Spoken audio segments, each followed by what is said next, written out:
नमस्कार दोस्तों, मैं सन्नो गीत पर आपका स्वागत करती हूँ। आज ये बहुत ही प्यारा है नाच गीत लेकर आई हूँ। अच्छा लगे तो लाइक सब्सक्राइब जरूर करिए, कमेंट में जरूर बताइए हमारा गीत कैसा लगा। फुल वॉच करिएगा दोस्तों। और हमारा वीडियो सुबह 9 बजे जाता है, आप लोग जरूर देखिए, जरूर सपोर्ट करिएगा दोस्तों। धन्यवाद। करैला से कड़ुए हमार ननदी, वो करैला से कड़ुए हमार ननदी, अपने ननद खती सड़िया ले अइबे, अपने ननद खती सड़िया ले अइबे, उनके नखरे हजार रे कहाँ ससती, उनके नखरे हजार रे कहाँ ससती हो।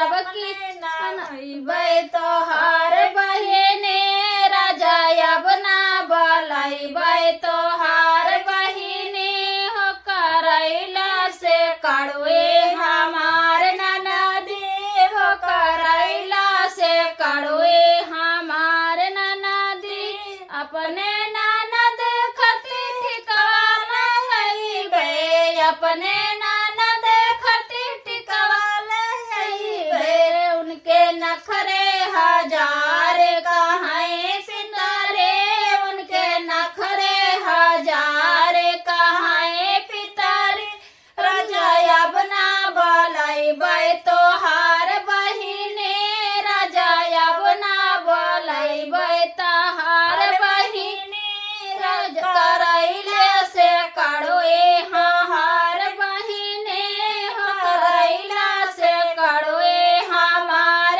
ननदी, राजा अब ना बलइबे तोहार बहिने, अपने ननद खती हरवा ले अइबे, अपने ननद खती हरवा ले अइबे, उनके नखरे हजार कहाँ पितारे, उनके नखरे हजार कहाँ नताले, राजा अब ना बलइबे तोहार बहिने, राजा अब ना बलइबे तोहार बहिने, उनके नखरे हजार कहाँ पितारे, उनके नखरे हजार कहाँ पितारे, हो करैला से कड़ुए हमार ननदी, हो करैला से कड़ुए हमार ननदी,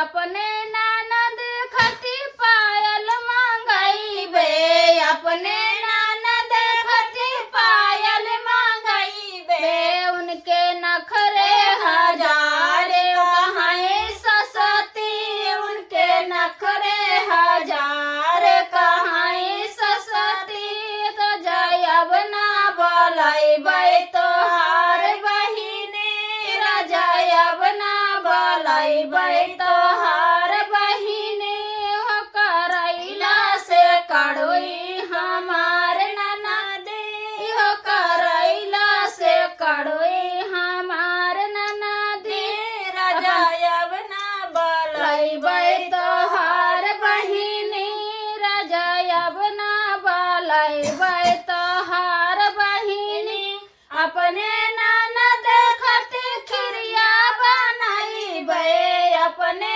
ननद खती खिरिया बनइबे, उनके नखरे हजार कहाँ फीका, उनके नखरे हजार कहाँ तिताऊ, उनके नखरे हजार कहाँ तिताऊ, राजा अब ना बलइबे तोहार बहिनी, राजा अब ना बलइबे तोहार बहिनी, हो करैला से कड़ुए हमार ननदी, हो करैला से कड़ुए हमार ननदी।